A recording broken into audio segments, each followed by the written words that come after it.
Assalamualaikum warahmatullahi wabarakatuh. Perkenalkan, kami dari kelompok 7 mata kuliah kebijakan dan strategi bisnis kelas E dengan dosen pengampu Ibu Sonja dan Ibu Maharani. Perkenalkan, nama saya Disatria Darmawan dengan NPM akhir 236. Perkenalkan, saya Ani Winda Aulia dengan NPM akhir 145. Perkenalkan, nama saya Nelly Venidia Spasuki dengan NPM akhir 135. Perkenalkan, saya Jayaning Sazir Setia dengan NPM akhir 136. Perkenalkan, saya Gerard Alexandre dengan NPM akhir 174. Bisnis kita adalah freight forwarding. Jadi freight forwarding kalau mau bicara bisnis itu adalah lebih ke ekspor, import dan domestik juga project, gitu kan. Jadi kalau umpamanya kita pengen tahu apa ekspor, apa import, udah tahu kan artinya ekspor pengiriman dari luar negeri ke dalam negeri, dari dalam negeri ke luar negeri. Gitu. Jadi memang ada beberapa regulasi-regulasi dari pemerintah yang harus kita taati untuk transaksi tersebut. Salah satunya kita di bawah naungan untuk itu Bea Cukai.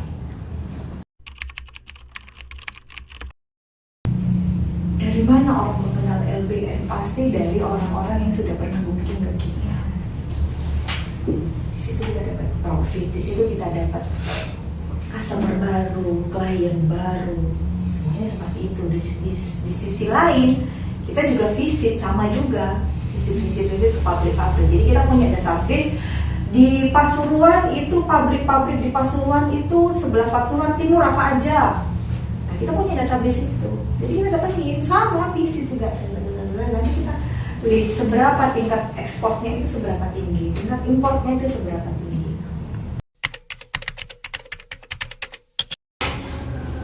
Untuk konsumen dari LBN Trans sendiri itu konsumennya klien di sini, tapi tidak semua. Nah, itu biasanya dari pelanggan tetap yang udah dari lama langganan. Ya, jadi sama halnya dengan orang jualan ya. Jadi kita ada regular customer, ada customer yang biasa-biasa aja, ada yang regular, ada yang prioritas customer. Itu ada. Kalau prioritas customer itu transaksinya udah miliar. Kalau regulation customer itu regulasinya sering tapi transaksinya cuma 100 jutaan, 300 juta, 500 juta ini. Nah, kalau prioritas customer itu 1M ke atas, sekian M, 0, sekian M. Nah, yang kategori yang biasa aja, ya paling dalam 1 bulan bookingnya cuma dia transaksinya 10 juta, 5 juta, 20 juta, puluhan juta saja. Pasti ada pengelompokan. Saat ini yang paling banyak pasar apa? Semuanya rata. Tapi sekarang untuk 2024 di 6 trimester kedua ya, banyaknya yang di prioritas customer. Jadi kayak IKN itu yang habis ini diresmikan sama Jokowi. Jadi kita berbisnis di situ. Terus pupuk itu kan satu kali berangkat sekian kontainer. Bisa dilihat nanti pupuk di Google ya untuk reportnya itu, videonya dan lain-lain bisa dipakai di situ.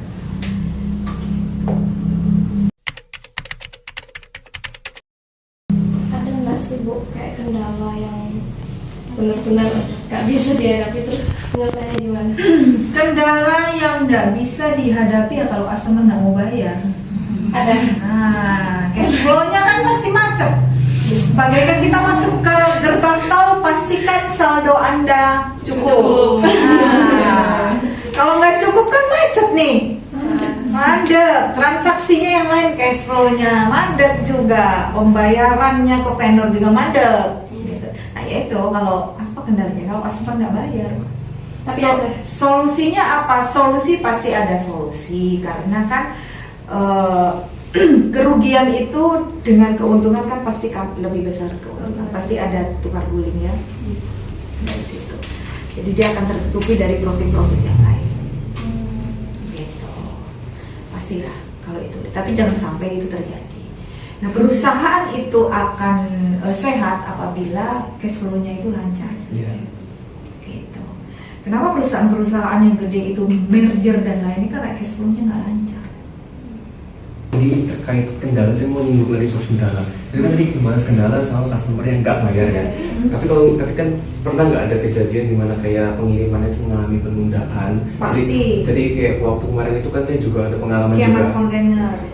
pesan barang dari luar dan ditunda gitu kan. Nah itu kalau misalnya terjadi hal seperti itu, nah dari LBN Trans sendiri itu ada ini nggak kayak strategi atau mungkin kayak tanggapan buat si klien pasti kan nanyain kenapa kok bisa delay gitu. Kalau kita kan ini perusahaan yang ekspor dan importnya itu juga domestiknya resmi.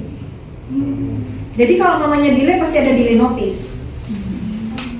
Jadi based on delay notice kita bisa kasih ke klien bahwa hello klien, kontainermu yang tanggal 1 Mei datang itu akan delay notice delay sampai tanggal 20 Mei.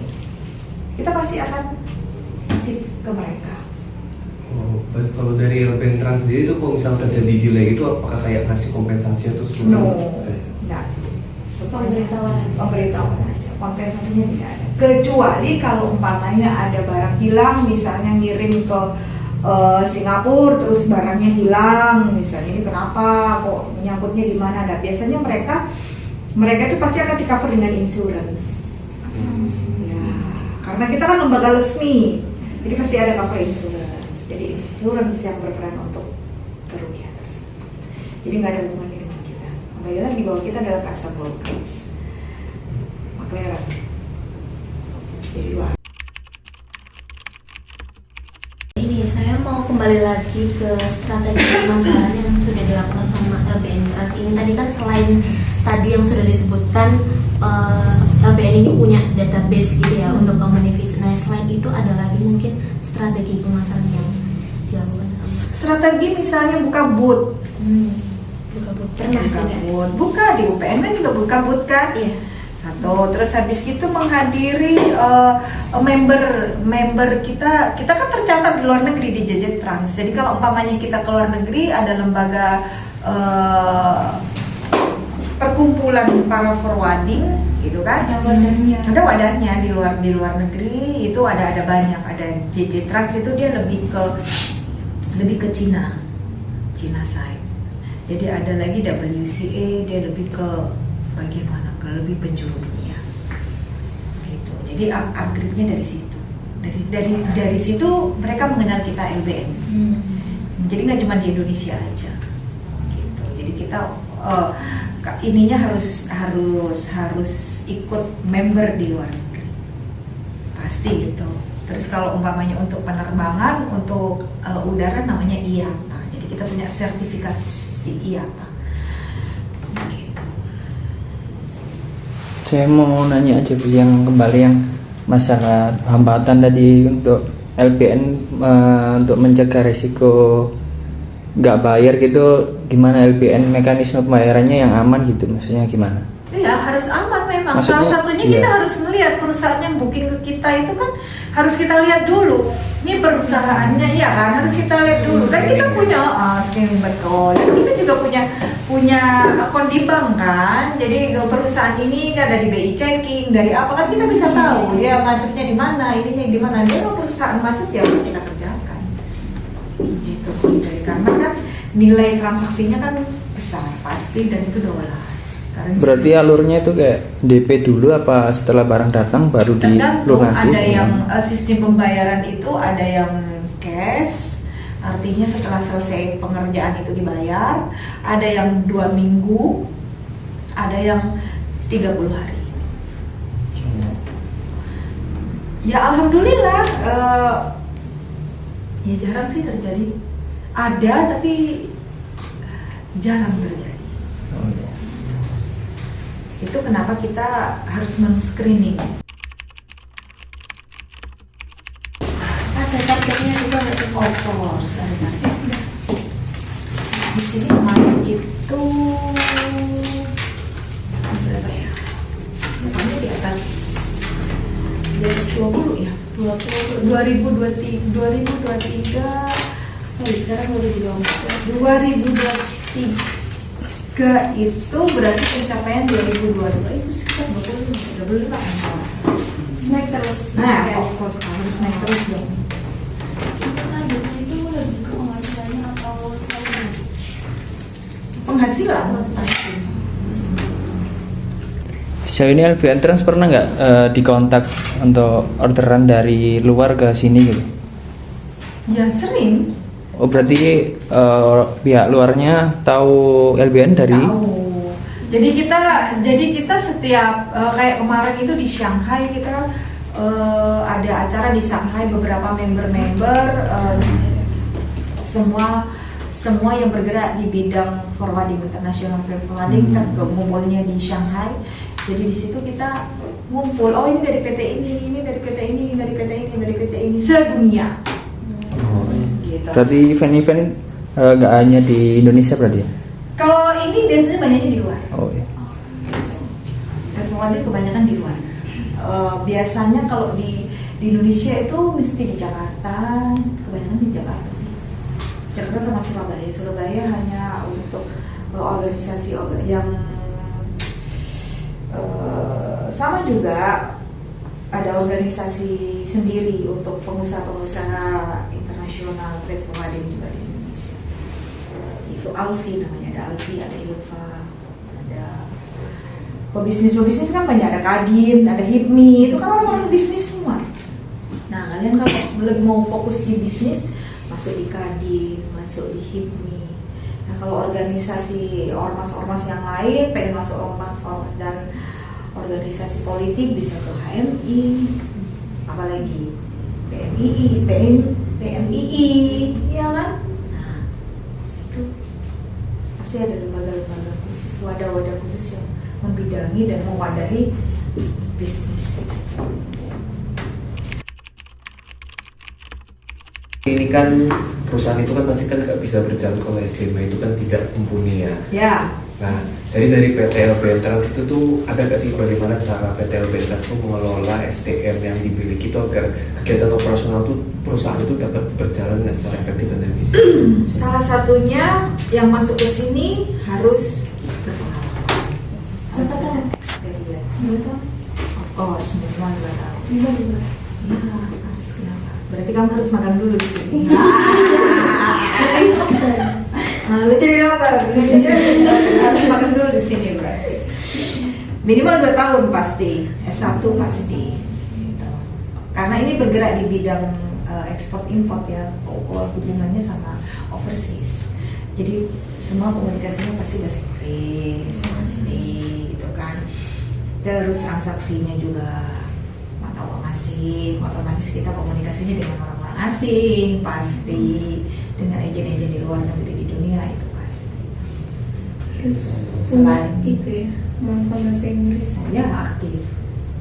pakai yang sertifikasi. Iya. Dengan sertifikat, dari situ kan ada sertifikasi.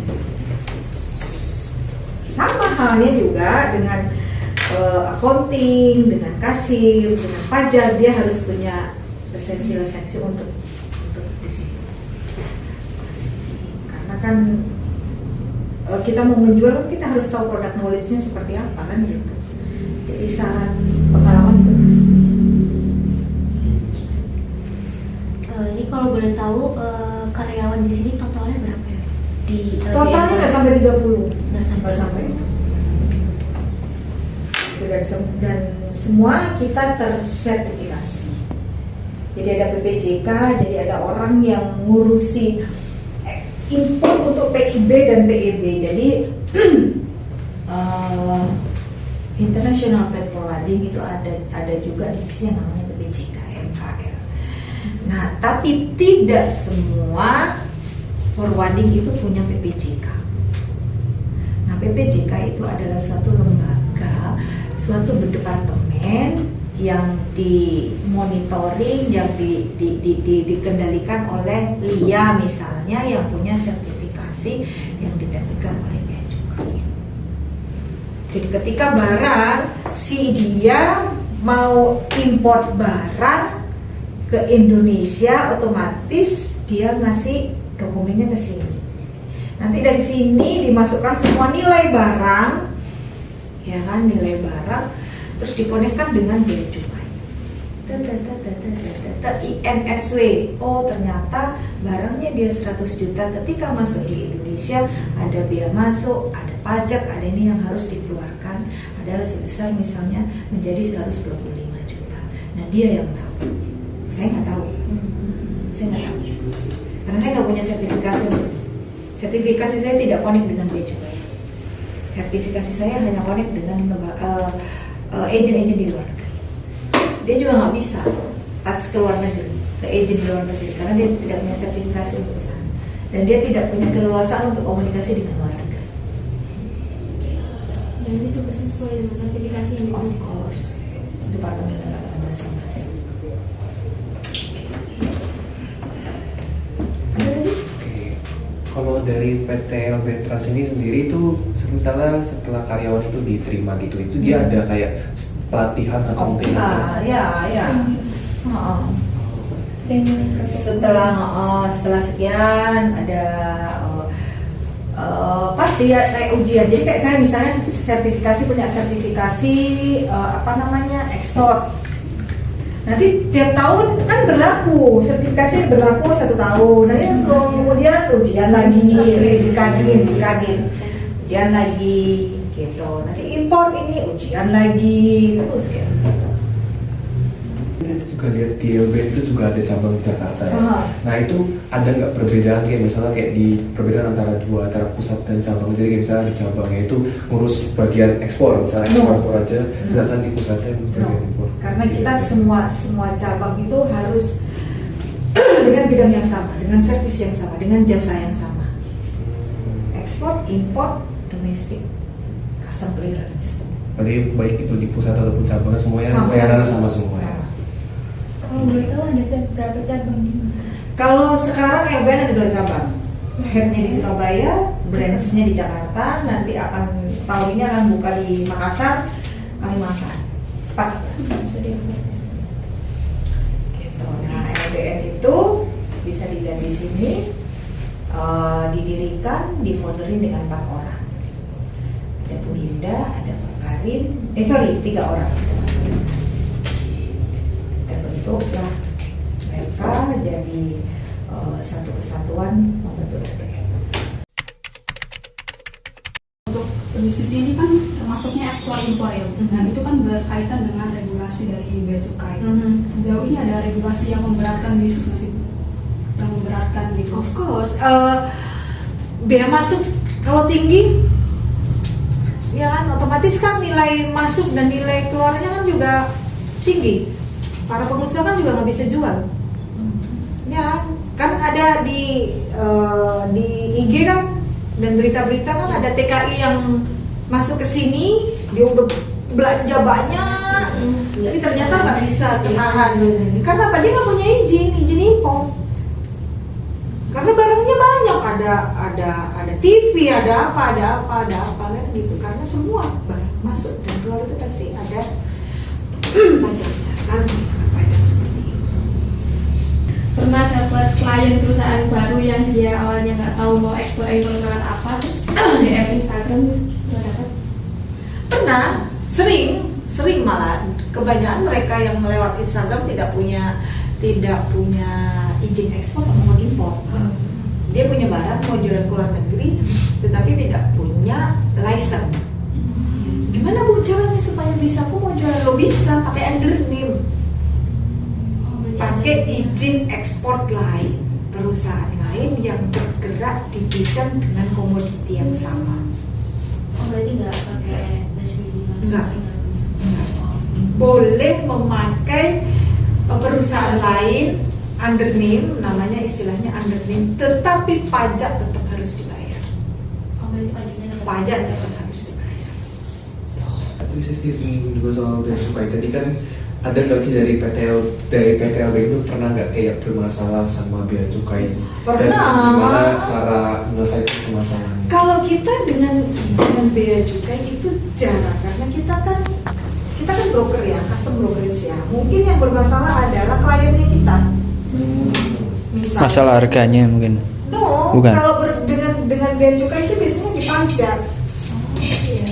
Ya, misalnya harga barang itu dijual itu dimurahin. Kelihatan kan dari sistemnya bea cukai. Loh, baju ini harusnya harganya nggak segini. Lia menjual sepeda ke Indonesia, mengimpor sepeda ke Indonesia, ya kan, dijual dengan harga murah sekali, ya kan. Sedangkan sepedanya Brompton misalnya dijual hanya 1 juta, otomatis bea cukai itu kan berdasarkan HS code. HS code itu kayak barcode. Nah, HS code-nya sepeda Bromptonnya Lia itu menunjukkan bahwa pajaknya itu untuk harga sekian itu nggak bisa 1 juta, harganya harus 5 juta. Otomatis kan pajaknya harus tinggi juga. Nah, Lia menjual di bawah harga tersebut supaya mengurangi nilai pajak. Ya nggak bisa dong. Itu kendala-kendala seperti itu. Biasanya kadang yang nakal-nakal itu nilai barangnya itu lain supaya pajaknya. Misalnya yang dibungkus itu terasi, tapi yang ditulis di bill of lading, di surat-surat jalannya dan lain-lain itu baju, kan ketidaksesuaian. Nah, itu yang bikin bermasalah. Sama ada kadang juga kayak orang beli, misalnya beli tasnya itu dipakai tapi kardusnya itu betul dibuang, atau dikirim itu beda. Ya, tetapi kayak LV, kayak lain-lain yang masuk ke Indonesia dia sudah punya barcode. Jadi ketika dia udah masuk bandara dia pasti akan screen. Nyambung sama regulasi yang tadi tuh, baru-baru ini kan bea cukai sempat ramai dikritik sama masyarakat soal kebijakannya. Itu berpengaruh ke LBN nggak sih Bu? Apakah ada klien yang tiba-tiba nggak jadi gitu? Berpengaruh ke kita banget tidak, tapi berpengaruh sama pengusahanya ya. Jadi dia tidak karena pajaknya tinggi. Contoh, cukai rokok, ya, cukai kan ada pajaknya kan. Ya. Cukai rokok kalau tinggi, kira-kira pembeli rokok itu akan menurun, tetap atau meningkat? Nah, sama kayak gitu. Kalau pajaknya tinggi, kira-kira ini bisa nggak, ini nggak, gitu. Kan gitu. LBN Trans mau ngirim itu soal armadanya itu gimana cara ngurusnya? Armadanya? Armada? Iya, transportasinya. Armada apa dulu? Enggak, misal ke luar negeri. Kalau ke luar negeri pakai kontainer, kita nggak punya kontainer. Yang punya kontainer namanya kita udah LBN udah kerjasama sama vendor transportasinya ada sendiri. Pasti. Gitu. Kalau transportasi tracking, transportasi kan banyak, transportasi tracking, trailer dan lain-lain itu ada armada sendiri. Ada armada sendiri dan kita punya gudang gudang sendiri ya untuk nge-time-nya pool sendiri untuk nge-time-nya ini trailer dan terowongan itu ada sendiri. Oh, punya sendiri armada. Gitu. Tapi kalau kontainer kita nggak punya kontainer karena yang punya kontainer hanya shipping liner. Gitu. Yang punya kontainer dan kapal itu namanya shipping liner, sama prinsipal. Jadi kalau pokoknya ada Samudra Indonesia, nah itu di Perak, itu semua itu di Perak. Evergreen, nah itu di Perak, dia yang punya. Spill, Tanto, Pratus, jadi yang punya kontainer. Dia nggak bisa memberangkatkan sendiri, nggak bisa, dia tetap harus menggandeng forwarding. Dia cuma jual kontainer aja, tapi memproses barangnya untuk terbang ke 1, 2, 3 tempat itu harus lewat forwarding agent. Juga langsung untuk mengekspor, jadi kayak UMKM kecil lah gitu. Bisa. Pernah ada di UMKM? UMKM itu biasanya skalanya kecil, ya kan? Cuman sambel 1 box, ya. Mau dikirim ke Brunei, ada orang datang ke Indonesia beli sambel 1 box, ya nggak bisa ikut kita dong. Ikutnya mana? Ikutnya Light Parcel, ikutnya Pos, DHL, Freedek, TNT. Nah itu. Kalau ke kita minimal itu 1 ton. Oh yang gede-gede. Jadi pakainya untuk skala besar saja. Itu kenapa ekspor impor itu ada 2. Ya full container atau less container, LCL dan full container, FCL istilahnya. LCL itu minimal 1 ton. Udara minimal 250 kilo. di bawah itu nggak bisa. Dia harusnya kurir. Kurir itu siapa aja sih? Kurir luar negeri itu siapa aja? Ada Lion Parcel, ada DHL, ada TNT, ada FedEx. Itu bedanya. Tapi kalau kontainer dikerjakan sama FedEx ya nggak bisa dong. Dikerjakan oleh DHL ya nggak bisa juga dong. Ada Dia ininya kurir sendiri. ya. Begitu. Dia ada maksimalnya cuma